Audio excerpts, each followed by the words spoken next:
Maman, oh maman ma belle. Osa maman ma belle. Oyoki, osa mériter aux maîtres s'il vous plaît, s'il vous plaît. S'il vous plaît. Osa mériter aux maman na ngate. Non maman, c'est tout à l'heure de savoir là. Et puis oncle Smith. Pourquoi bêtise modèle, il y a modèle. C'est ton histoire, tu as le droit de connaître ça. Aujourd'hui, nous n'avons pas de mots. Yarouba Kissa, on voulait juste vous apporter juste un conseil. La voix du peuple, oh, la voix du peuple, oh, c'est bien, oh. Vincent Chilouise, étoile de la presse. La voix du peuple, toujours longueur d'avance. Les informations partout dans le monde. La voix du peuple, toujours actualité dans les actualités. La voix du peuple, maman n'a Salut, bienvenue dans votre émission Vérité en face, la chaîne Abisso, La Voix du Peuple, et puis la couleur télévision Tam Tam d'Afrique, tous les lundis à partir il y a 21h, vendredi à 8h, puis dimanche à 13h, et puis la chaîne Abisso YouTube, et si quand vous à tout moment, au lingi, au tal émission, vous pouvez vous rendre la chaîne Abisso Nabato, non, s'abonner. Il est grand temps de vous abonner pour suivre à tout moment cette émission que vous aimez tant, Vérité en face. Et n'oubliez pas, il y a pour cliquer na et si vous avez mon sapiboé, donc aimez, likez, commentez cette émission et puis partagez na ba minayo. Il y a WhatsApp, na ba groupe WhatsApp aux alango, tindela bango, betela bango li solo. Il y a émission, il y a Vérité en face, les ali bon ko évangéliser, les ali bon ko enseigner ba vertu, ba bonne manière, ba nini et seigneur na bande ko ba tambola na mokili oyo na ko sala mingi makambo ya malamu pour éviter mabe. Merci na 40 personnes oyo ba s'inscrire dans groupe ya soutien ya émission na biso Vérité en face et si ka besoin nous sommes très reconnaissants et pas na bino pour na dikanisho bozui ya ko soutenir programme oyo na $1 na $2 et si ka ozali et pour na bandeko pe bazana pour ça au côté na groupe ya soutien ya Vérité en face beaucoup mais la pasteur Serge je pense que pendant que na loba Château Kolo abimisi lenga numéro na ye beaucoup mais la ye pour que bossi l'avons kota na likanisi ya ko soutenir programme oyo bolingara mingi parce que comme je l'ai dit na émission tu koleka que tozana projet na biso déjà tozo tchango bientôt en exécution au sala plateau mususu ya sika ça dit nous serons plus nanda ko sika tozali mais tozo ko sala sika mususu et nous avons besoin de vos soutiens pour que ces plateaux soient encore plus meilleurs que oyo te présenter Ibino pendant une année. Nous avons commencé avec ce plateau au mois de juin. Et là, nous avons un mois déjà, dans une année déjà. Et nous voulons vous présenter encore notre plateau. Alors, nous avons pour ça, il y a soutien à Ibino. Vous pensez ne pas être dans ces groupes, mais vous voulez soutenir ces programmes. Contactez-nous pour que Toyeba Nini Torosala, pour que le plateau et le prochain plateau d'Abisso, et à la Suzuki Toko, Koleka. On se retrouve après élément à Serre Nabisso Shikina pour tout démarrer l'émission Nabisso Nabonzambe Nyoso. Merci.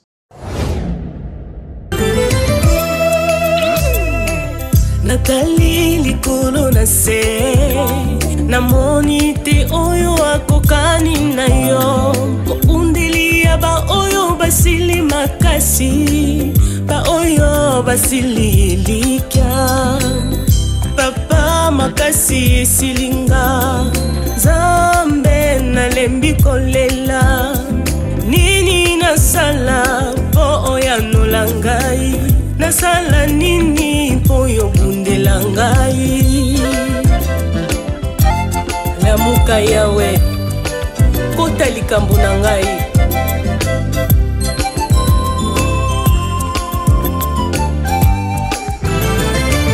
esika nga na suki nde esika obandi kosala nasala nini po ya nolangai nini nasala poto bundela ngai nakati na pasi osalaka esika mayele suki opesaka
Pour tous vos transferts d'argent, chers amis téléspectateurs, agence, il y a Malamu, Isaka à Monko, comme on a FBT, Misalande, donc c'est partout dans le monde pour faire vos virements.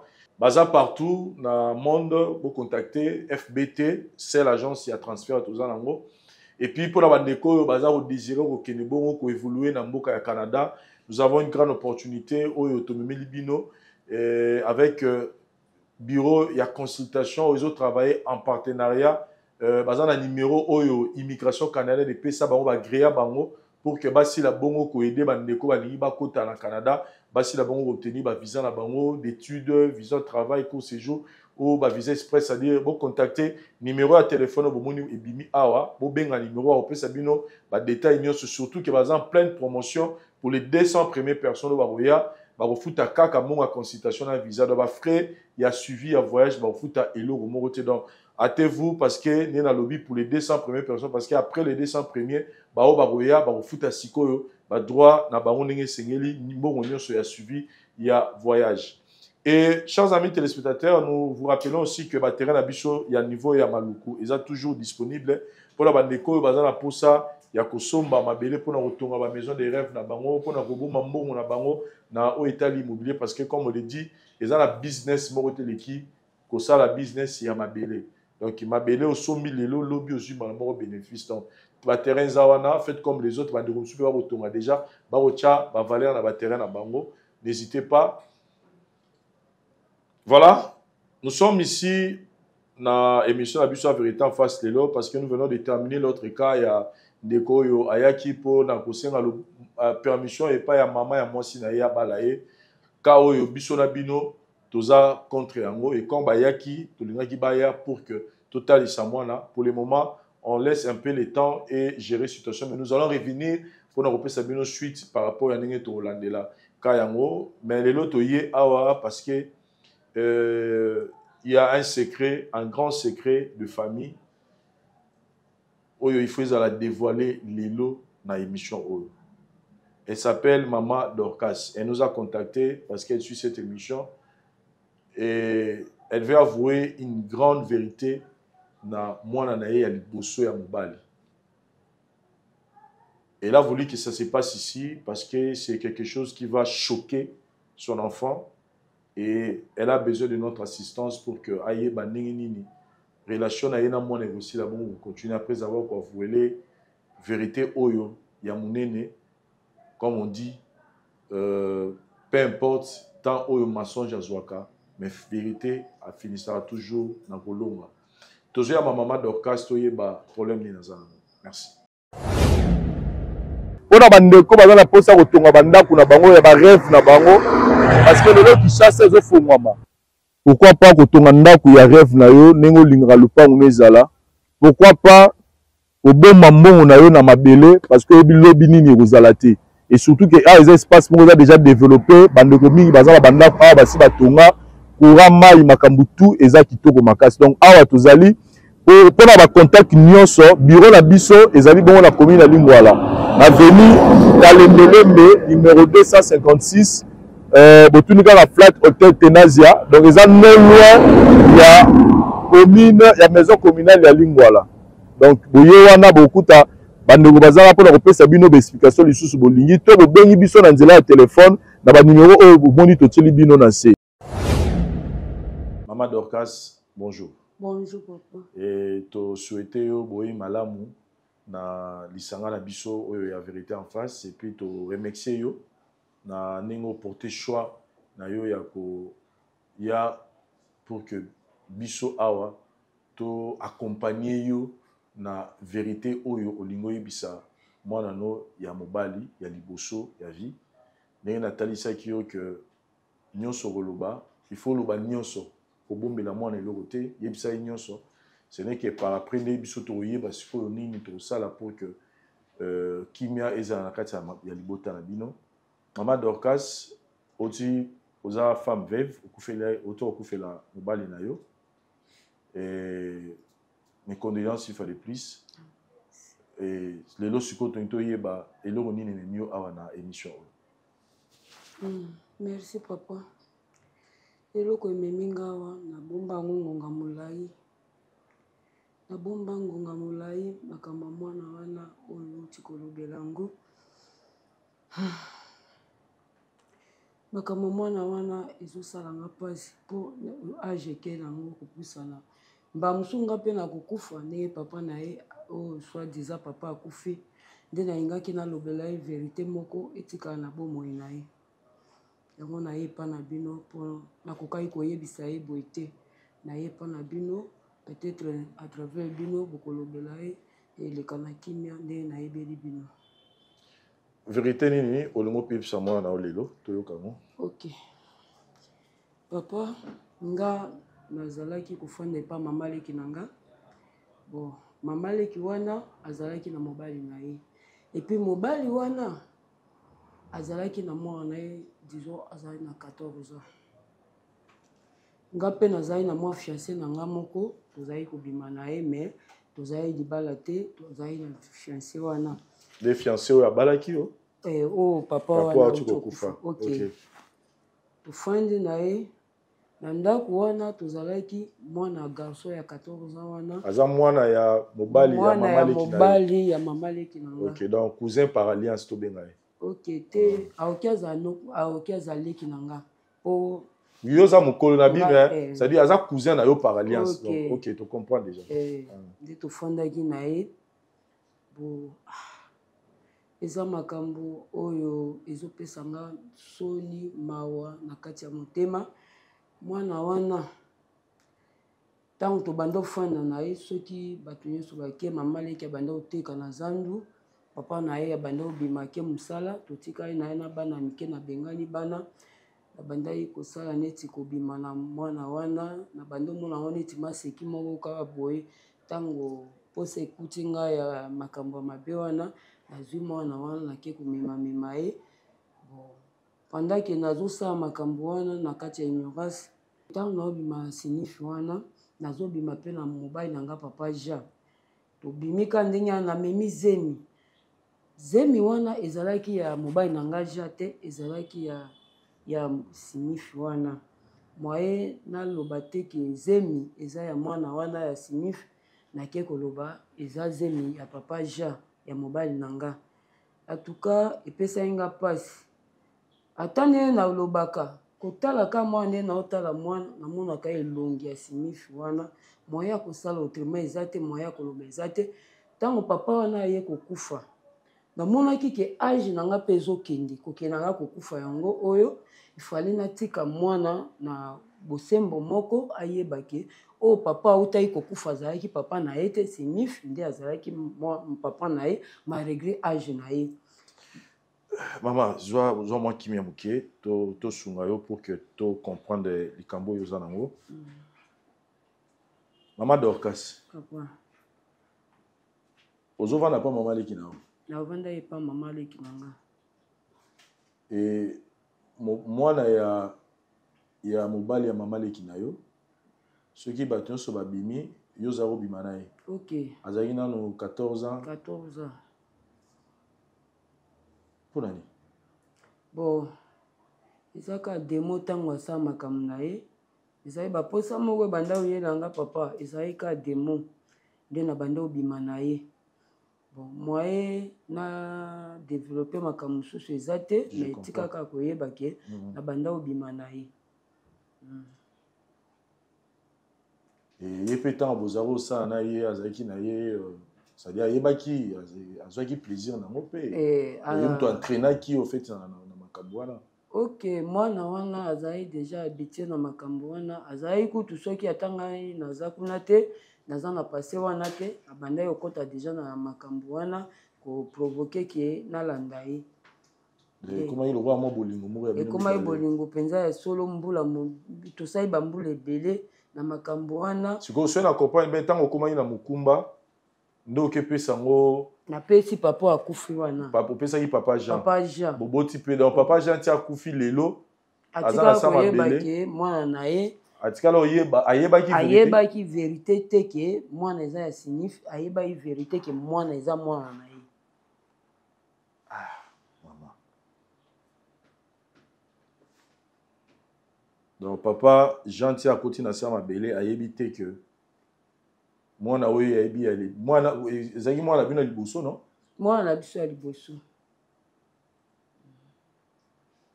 Mais tout à l'heure, maman le belo moko très capital, na nga ki na zo maman moké parce que to vivre vraiment ba bebela ya makamba ko ya ko attribuer zemi ko loba ke zemi ezaki ya yeteze aye après tout le monde maka bebele. Olobi tango zo bimana Smith, ozaki po bimana papa Jean. Mais là on nini et ça là que le baka ki za Smith ko za pe papa Jean te. Te. Omiyebi. Na miyebi po mwasi nde ayebaka mwana ya fulani. Bon, to koma pe na moi confusion na biso loko na to nimela ngo su penza mingi te mais question kana otuna yo moko miyebi ebi ke periode wana obimaki na Smith non na ezai periode na nga mabe. Ezai periode na nga mabe. Malgré ebaki za mabe ondimaki ko bimaka na Smith. Bon, na bimai na ye.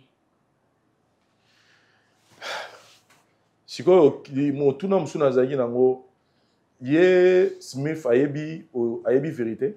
Na yebisaki ye me ya lobaki vérité wana ebombana nango po eoza mabe soki papa yoki na mama leki pe ayoki ekozala nango mabe nde tobombaki yango bon nga na moniki na age nga na sina komi kokena nga peut-être kokufa na okina tika mwana na makambo wana ya mabe bongo te peut-être makila na ye ekozala na mutu na ngai faye na yebisa ye bosembo nde yango na profitaki na ya epa na bino. Donc, maman Dorcas, ce qui est au landio malamu, aux autres les sabiso que bota, moi on a liboso, na cousin par alliance, c'est-à-dire moi na ya mobile ya maman le kinayo, aux araninda kumoko. Ok, bon. Bota na ye papa. Bota na ye. Et papa tia kufi atiki à part, mais oh boti na sima Francis bazaba na papa Jean. Bazamba na papa Jean. Otikala su ko tromper papa Jean te. Te na kosa été. Ouais, ko sakara ya mwana liboso. Ya mwana liboso papa. Et lelo ye pour Francis aye ba vérité. Francis aye ba vérité que papa na ye ezalaka papa Jean te eza papa signifie.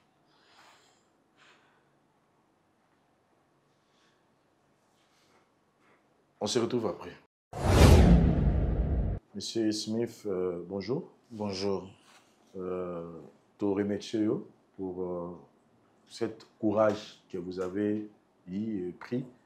Il y a que Bomalilo, secret de famille Oyo. Et j'ai tant des années. Comme on dit dans la vie, il faut savoir assumer Makambo Torosala. Et surtout quand il s'agit de la vie d'un être humain, c'est vraiment important. Tomato Tunayo, question à Liboso, Nabiso Ezali Kogaroye, vous reconnaissez cette dame qui est en face de nous? Bien sûr, je la reconnais. Il y a Dorcas. Vous nous parlez un peu de votre histoire? Bien, ça fait un bout de temps. Oyo, Tozaki vraiment très jeune, je crois. On parle de 14 ans. J'ai encore une bonne mémoire, 14-15 ans. Et maman Lekinaye s'est mariée avec mon père. Et comme on a toujours dit, les bêtises du passé peuvent nous rattraper. Tout ça qui y a en relation secrète avec elle.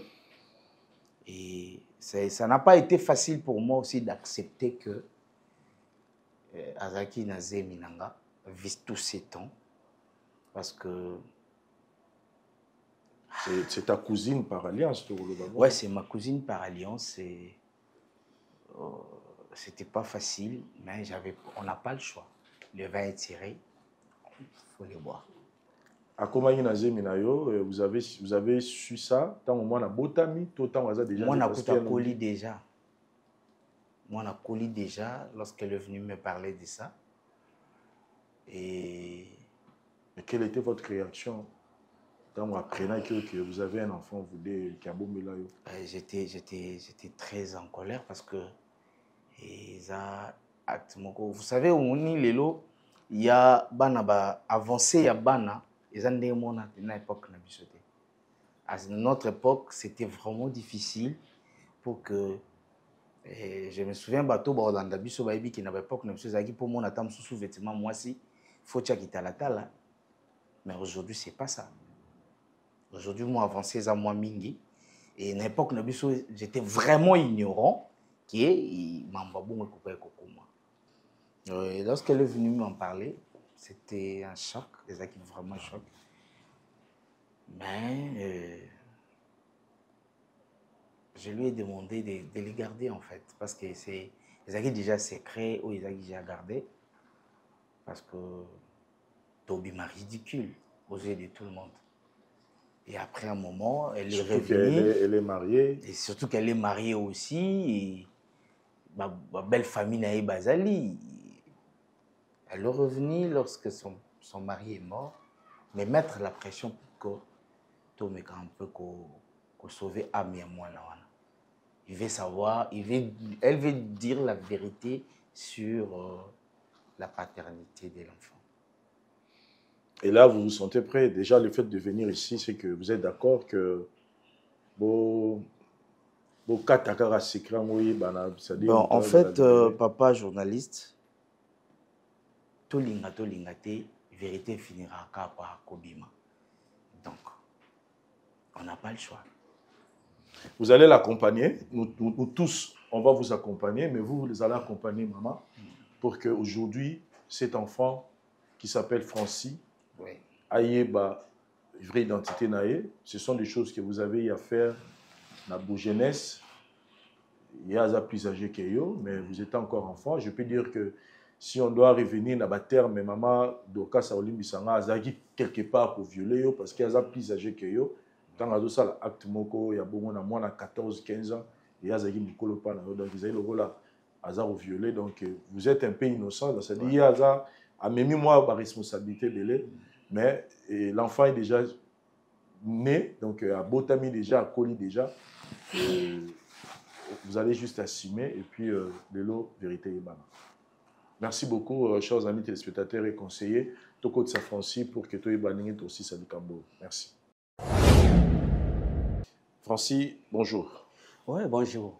Nous avons que tu solo là, mais il faut permettre à Bichot de la caméra pour que et servir comme preuve. Ceux qui peut-être vous en avez besoin de détails, qui n'aiment pas l'image et autres là. Nous sommes ici dans la famille en train de parler, mais je vais te poser quelques questions juste pour te se situer par rapport à ma solo là. Question de personne autour de sur et maman va être besoin yo. Oh ouais, c'est ma mère. Maman Boutio. Maman Pinza Botinga naza mwana ne alibuso. Mwana libuso. Ouais. Et aujourd'hui ba de quoi za libuso na yo? Ouais.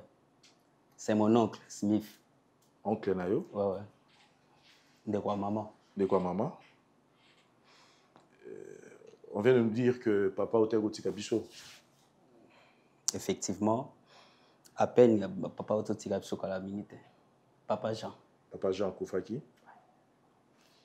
Mais sinon, vos rapports avec maman, elle a toujours été pour toi. Qu'est-ce qu'elle représente dans ta vie? Presque tout, hein. Presque tout. Moni, d'abord, mes parents, banzambasi.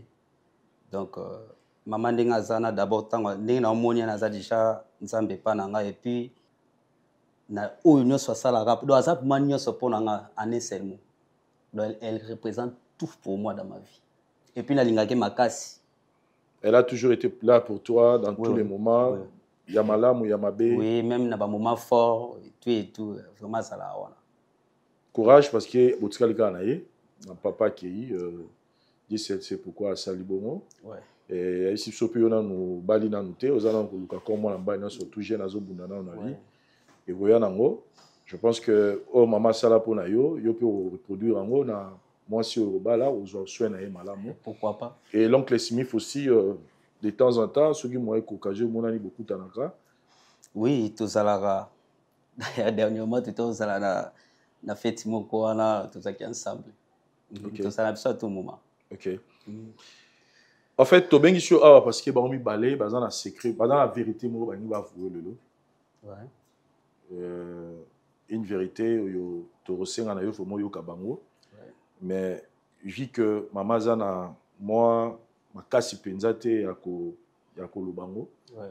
To pesa parole pas ya monsieur Smith oncle nayo pour acquérir yo souci peut des années na problème to zala moi monsieur Smith responsabilité zongi pa nayo ya ko talisa Francis ce qui se passe.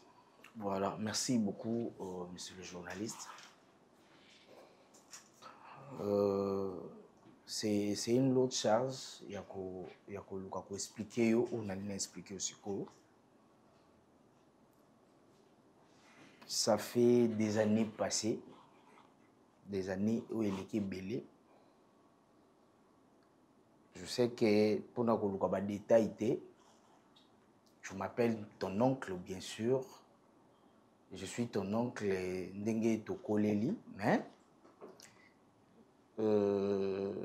sur ton but qu'il y a des détails français, je suis ton oncle par alliance et parce que papa Nanga a botakanga avant le mariage na maman Leki et maman Nabino. Il s'est fait que ta mère est venue chez nous, vivre chez nous. Et pendant qu'elle vivait chez nous, il y a eu deux fois où on a commis de bêtises entre elle et moi. Je crois Nazakina nous un peu jeune, très jeune, et Yadorka c'était plus âgé. Pour deux fois, elle m'invitait dans ma chambre et on faisait, nous sommes déjà à la télé, il y a d'autres histoires où vous êtes déjà un grand garçon, tu peux comprendre. Et oui. On faisait des bêtises. Comme on a toujours dit que les erreurs du passé nous rattrapent toujours. Et raison pour laquelle Toza Nesikao. Après ces bêtises passées,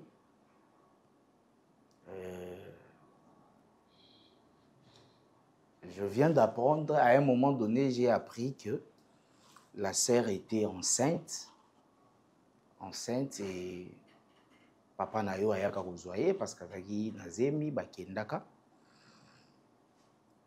Mais en réalité zemi wana ezalaki ya monsieur Janté ezalaki zemi nanga. Oui. Comme elle était grande et que j'étais petit. Oncle, s'il vous plaît. S'il vous plaît. S'il vous plaît. Non, nazo comprendre. Parlant, nazo comprendre. Est-ce que vous bandez à s'il vous plaît. Apaise-toi, d'accord? Et tes apaisements. Et tant que maman a bien comme un azemi.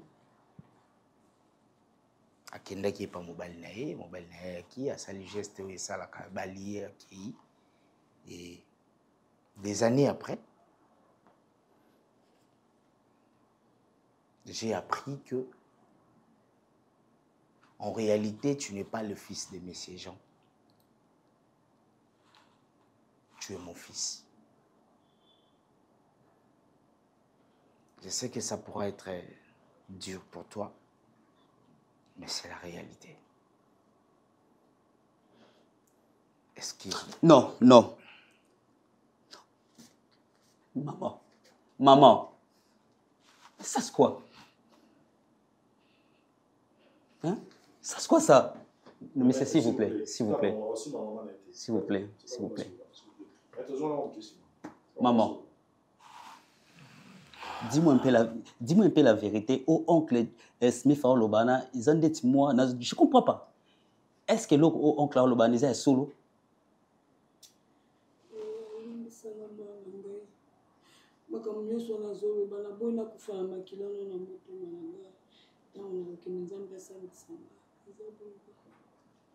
Mais maman, pourquoi ma bêtise à bouer?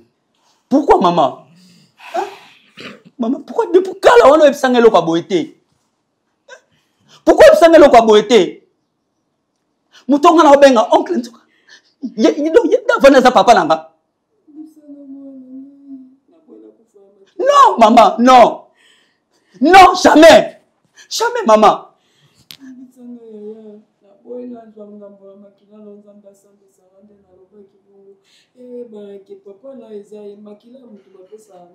Maman, est-ce que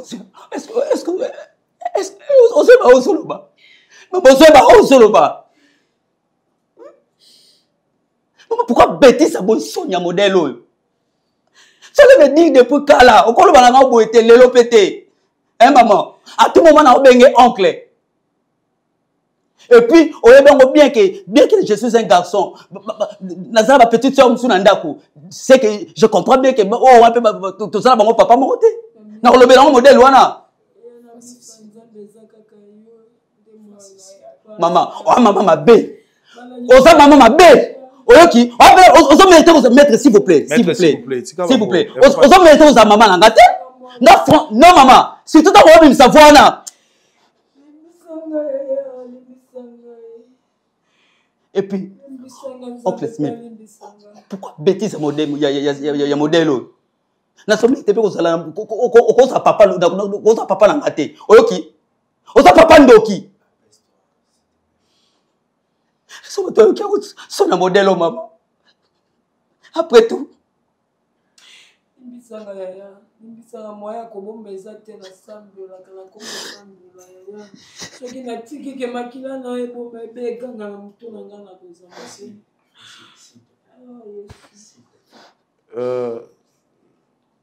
Francis, je n'ai pas de mots pour te faire comprendre ou te calmer. Je n'ai pas de mots. Je veux juste te faire comprendre que c'est de ton histoire qu'il s'agit. Papa Obengindoki, qui est ton oncle, il avait 14 ans, 15 ans quand cette histoire s'est passée. Je m'en fous. Yoka, c'est-à-dire que Azagi non moins la mouké.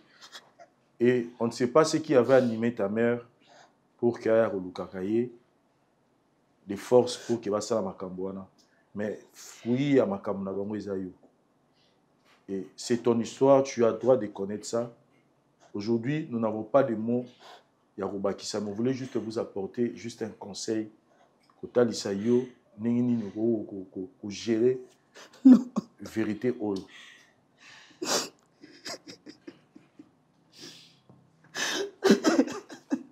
On se retrouve juste après le temps. Ephésiens chapitre 4, le verset 26. On pourrait penser à un énigme. Je disais bien à un énigme, mais c'est une réalité. Une réalité frappante, une réalité qui vivent beaucoup de foyers. Vous savez, j'ai toujours dit que la femme, moi, la femme peut vous entraîner à quelque chose d'incroyable. Et très souvent, tant que vous avez force négative qui peuvent apporter des réalités malheureuses dans la vie. Et l'okoyo, oyo salami oyo, que les gens pourraient prendre comme un jeu, mais qui aujourd'hui prend le destin de la vie de toute une personne. Imaginez-vous quelqu'un qui a grandi, sachant que Azana, oncle, demain, je ne sais pas par quelle arithmétique ou mathématique, il devient automatiquement son père à cause d'un jeu. Et d'autre côté, nous devons dire que Moutufo a la maîtrise, il y a un sentiment naïe. Moutufo se contrôler dans la vie. Quand on ne se contrôle pas, on largue une bombe sur la société. Nous sommes africains, je le dis toujours. Chez nous, les Africains, il n'y a pas de cousins, il n'y a pas de cousines, je voulais dire, il n'y a pas de neveux, il n'y a pas de nièces.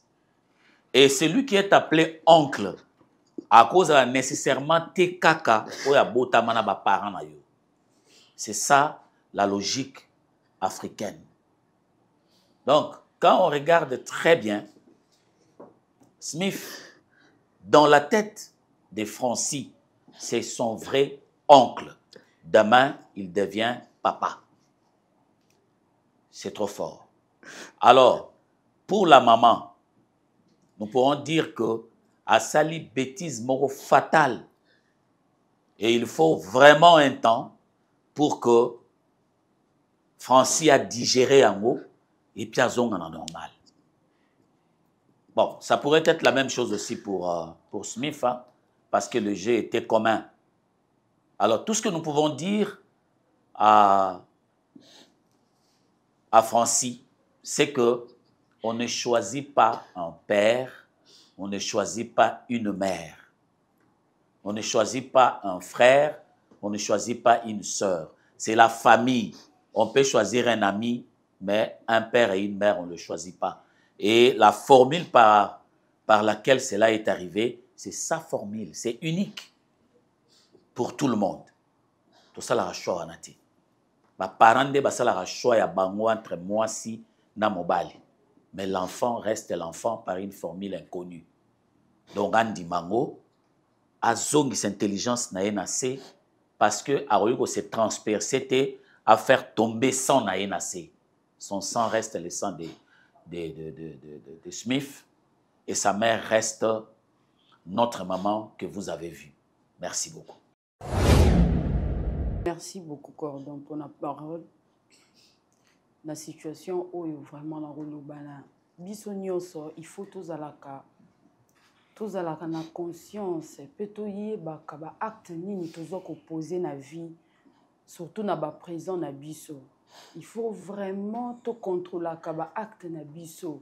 Nini tozo sala, nini yango tozo loba. Po lobi biloko oyo biso tozo sala to pe tozo loba ka lelo lobi ekomela biso singa na kingo te lobi ebotela biso liwa te parce que na situation oyo toza nango lelo ezali likambo moko ezali terrible donc lelo Francis koyeba likambo oyo azali très choqué.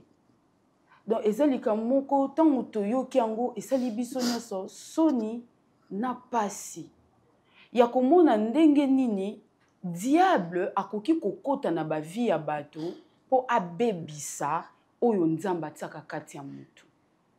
Donc lelo vraiment soki toyoka likambo na biso nyonso faut toyebaka tango ozo poser acte moko to mizonga kata na sima to tunaka est-ce que après 10 ans après 5 ans likambo yo est-ce que kozala likambo moko ekoki komema kufa te ekozala likambo moko ekoki koyoki sanga soni te na vie ou ekoki kosala que na perdre oyo naza nango ya mutuya.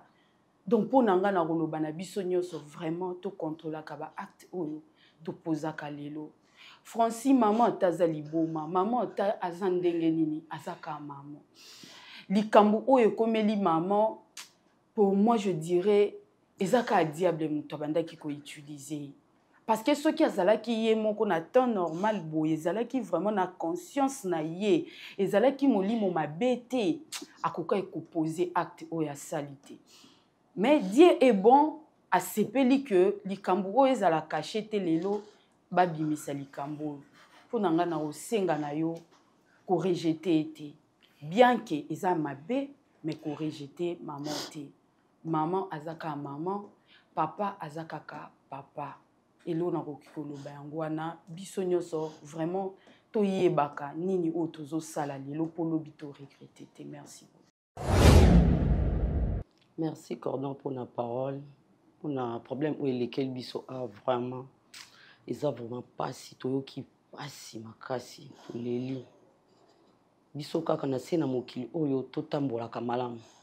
Parce que passer na biso yaka ko attraper biso na présence na biso ou na futur na biso ils ont vraiment passé pour na maman Dorcas biso loba kaka mibali ndeba violaka o maman Dorcas banda ko salana banda ko violer a violaka mwana batu banda ko yeba vite oncle yeba éviter n'époque wana 14 ans ayebi na makambo te.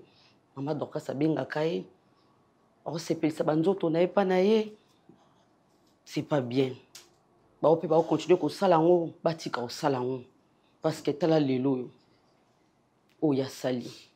La salaire du péché, c'est la mort. Dans la passe, oh ya pesi moi na biso. Pasi a tout qui moi na biso. A pesi pasi moko na kati oh ya koko bossa na plus jamais. Regarde sa maman na e. Ça fait mal. Papa, sois courage. Asa maman na koko boaka été. Papa na maman, ça va être cher na se na moi o. Yo ba no vivre. Oye baka ke papa Jean, papa na yo. Oh, papa na yo. Ba benga mi, oh banda ko benga ma oncle ya maman na yo. Oh yo benga ka oncle. Ndi wana papa na o. Sois courage, mon fils. Courage. Qu'on néglige maman te. Maman taza liboma. Azaka maman. Donc on condamne vraiment maman Dorcas pe makas te. Makam oyo total en spirituel, mais ils a physiquement te, ils a spirituel. To kota pe na mozindo. Na ko tala boy vraiment ils a ka kindo kimoko ekota kana ba famille. Biso yo tout ozana ngo ba lien famille ou soit lien moko e banda ko benda ye asala makambwana. Peut-être pe na conscience ne moko abanda mo yeba abanda ye selon ye banda mo na ngeza normal. Oh ezaki normal te. Ba kindo kimo ekota kala ba famille e lukaka ba délivrance. C'est pas ta Nzambe bokutana na Nzambe aluka délivrance moko mama Dorcas zwa mwana même moi en église. Mon frère, tout est possible à Dieu. Bokene pas Nzambe. Bo sa ba délivrance ezonga kimia papa na monani peut-être obanda ovanda na obo oye baka papa Jean papa na ignorance mobwe papa na le vrai papa na oyeyo a monani ko silikate mon frère o le kana ba délivrance c'est un peu ça. Merci Cordon pour la parole. Nzamba pambola bandeko na biso na lobi bongo na sens nini. Déjà, moto a la conscience, il y a une salle qui m'a bien réparé, aza moto a la bonne voie. Parce que ba o ba koya kande ba on ko la benga ba ngo tele maboya.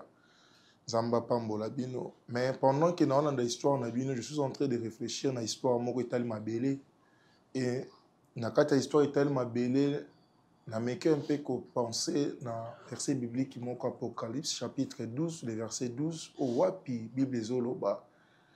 Likolo sepela parce que mutamabe akiti na mabele et bakisi sukoloba malheur à la terre parce que le diable est descendu nakanda makas na koyeba ke azana ta mukie et perso ba komaka azana ta mukie na ngami ko souligner parce que muto ayebi kende na vivre na azana ta mukie o luka séduire bato Bible peut confirmer akiti pona ko séduire bato bazaki na bonne voie babunga ba nzira na ba malamu bakota na nzela mabe wapi likolo ya mabele diable aye a séduire maman na biso na kati ya posa moko enfin ka commettre eloko efsali epesi accès à dondwa bazala batu na ye parce que batu nyonso basala ke loko eza ya mabe baza bato bakotaka directement na ngambu ya diable et lukuta ezaka ya biso te lukuta eza ya ba oyo baosala la diable sans le savoir ou bakoki pe koyeba baosala lukuta.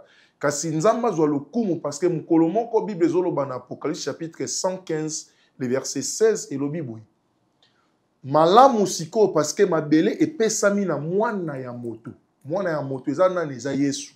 Parce que mabele epesami la kiye pona koya ko laver biloko oyo. Koya ko longola kilo oyo.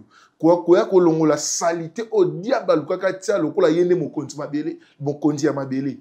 Mais en réalité nzamba comprendre ki Kimi ko kota na lola me mabele na tika na kati équation. Mabele zo vivre na kati pasi moko. Na luka mutu ninyo ko laver mabele. Wa pati de la kibiso Yesu Kristo pona ko ko laver mabele na kati salité oyo. Na mitu ni ngai mo na kati na ngai. Bon, il y a une question te mais nazo penser. Ndeko na biso tonga zo silika to zo loba zo ka pasi na pesio merci pour na pasi zo ka. Mais comprendre directement que vous avez na kati lukuta. Cela veut dire que vous avez le couteau, vous avez le molili. Maintenant, vous avez présenter la vérité, les vrais. Donc, cela veut dire que Francis a reconnaître les vrais. Parce que la Bible dit, vous connaîtrez la vérité et la vérité vous affranchira. Et nous, la vérité, inutile ya otomboka. comprendre directement que maman n'a pas de bêtise, n'a pas corrigé pété. Parce que même époque, on a raté. Et à ça, clair, que ayeba qui ten n'engeni mouvement ils ont ça mais là comme il a que le cas bon message cela veut dire les soumis bandela biso au moins on le net le comment bien mais au fur et à mesure ça là comme elengi ti et comme peut au ça qui comme normal tant yo ko bango lelo comprendre directement que nzamba linginga alinga kangula na kacha mulilo na fandisaki mulilo na olobeza ki ndokité et meza busalité au maman bandai ko sala. Parce que même il a biso na été so bazana bo moy ba oki na ndako na bango makama bubanda sala ba yoka passe ba on s'est dérangé so bazana bo moy mais ngana bengi bino ndenge bibelobi venez à moi vous tout ce qui est chargé vous allez charger ngolo bali kambo ezalo kwa mukumba mama mimaki bibelobi venez à moi vous tout ce qui est chargé et fatigué ça veut dire mutu fa comme non ayoki passe ya likamuna et ya kilo amemi pa yoki lembuna ngo aluka so nanya opesa ngo mutu ko opesa eza Yesu. Cela veut dire, bon, on a sur chemin sous vérité le collier, on colose ce que si la vie na vie afin que à coxer le balaye, il y a aussi qui na fandi na katia bantu, na fandi na pona au fond la bango, na fandi na pona mais on a dimension nga mo nzambe na lingi. Merci beaucoup. Éphésiens chapitre 4, verset 26. Le Flat Hotel Tenasia met à votre disposition des appartements équipés de chambres et suites avec un confort moderne.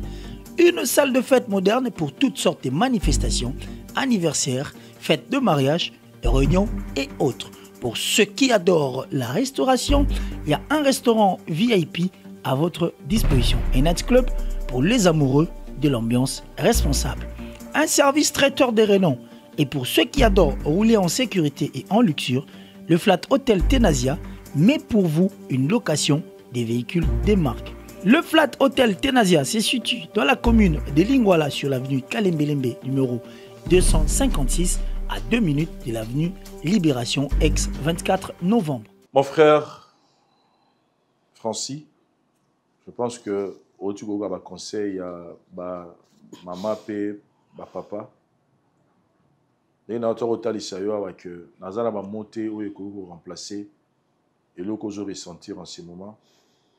Mais ce qui est important, les lots, maman Ibsa Kingaï, Alingin a été, Nzamba Koko Bengaï lobby, et que le Kouta en est Tikaraka à Bongo. Ce qu'on peut juste vous demander en ce moment, c'est juste de digérer le Kamwango, mais au moins les lots, Obimi Awa Webi vérité. Je ne vous demande pas de parler, Sikoyo, parce que c'est un choc. Mais au moins, c'est là et servir d'exemple. Parce que si on doit être sincère, c'est genre des réalités. Oh, maman, Dorka, Salina, de Gonabiso, ce sont des choses où Mingi Barosé, tout dans Makambo. Comme on dit, vérité en face, nous sommes là pour éduquer. Merci. Na Badogotu Bota Libiso, les temps tout ce qu'on se lana Libota. Tout le monde l'année prochaine. Bye. Mbote na biso bandeko, ngai docteur Pichu Tondele, naza pharmacien en formation, naza formation na université à Kinshasa, na faculté à pharmacie, et puis na sali ba master na niveau ya université Marien Ngouabi, pe na niveau ya Canada, na transformation des agro-ressources et puis préparation de cosmétiques thérapeutiques naturelles. Dans le œuvre dans le laboratoire CRMTA ou ezali laboratoire médecine spécialisé dans la production de phytomédicaments, c'est-à-dire qui c'est à partir de banzete na biso ya Congo. Qui c'est nyonso o bozomona awa na CRMTA et subir essai toxicologique et puis essai clinique où ils ont la différence na biso na tradi parce que et subir quand même moi étude et puis qui si on est à la CRMTA ils allaient homologuer la ministère de la santé, c'est-à-dire ils ont la autorisation il y a mis sur le marché na niveau ya mboka et puis les bandes ya mboka qui si on doit produire la CRMTA et puis comme n'importe quel médecin partout à travers le monde. Dans le laboratoire CRMTA, nous avons deux branches, branche cosmétique et puis branche médicaments. Dans la branche cosmétique, nous avons dulci au collagène, pour ça, il y a un sérum, un savon, pour le traitement, il y a un tampon, un ndouta, un ride, un poche, et puis un cerne.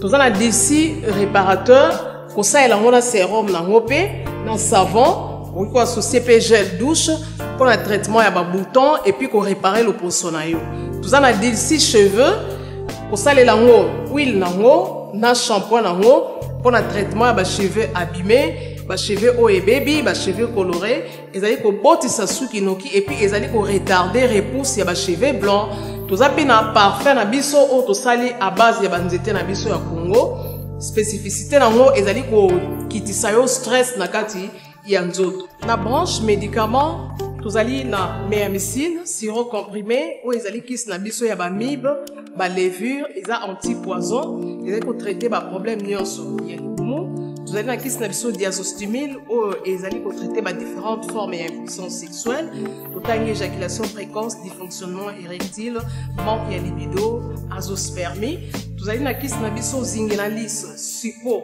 na comprimé oyo ezali kotraite différentes formes ya hémorroïde interne na externe ezali korégulariser mpe cycle ya bamama tozali na kisi na biso sensifos oyo ezali kisi ya malaria présenté sous forme ya sirop na comprimé tozali na kisi na biso méamycine crème oyo ezali kotraite différentes formes ya maladie oyo ya loposo bamycose oyo esalaka na makolo ya bana mibali maladi ya mpesema palata epai ya bana na maladi mosusu ya loposo tozali na diazolex oyo ezali kotraite différentes douleurs climatismales badouleur ya mokongo paiement allergie au pollen ezali pomade oyo tongoli nkombo ya papa na biso tondeli diazolo tozali na méamycine crème ndenge natamaki tozali na allium oyo ezali kisi na biso ya tension ezali kotraite hypertension tozali na borex oyo ezali kobomisa système ya bapapa ezali kokomisa yango molai mpe monene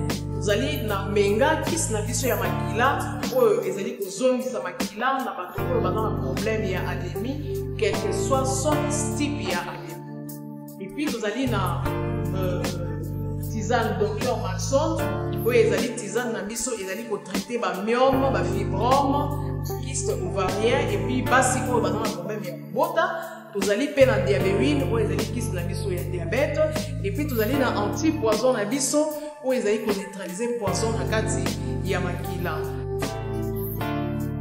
La voix du peuple, oh, la voix du peuple, oh, si tu as bien, oh. Vincent Chilouizi, étoile de la presse. La voix du peuple, toujours longueur d'avance. Les informations partout dans le monde. La voix du peuple, toujours actualité, la actualité. La voix du peuple. Maman Nangaye.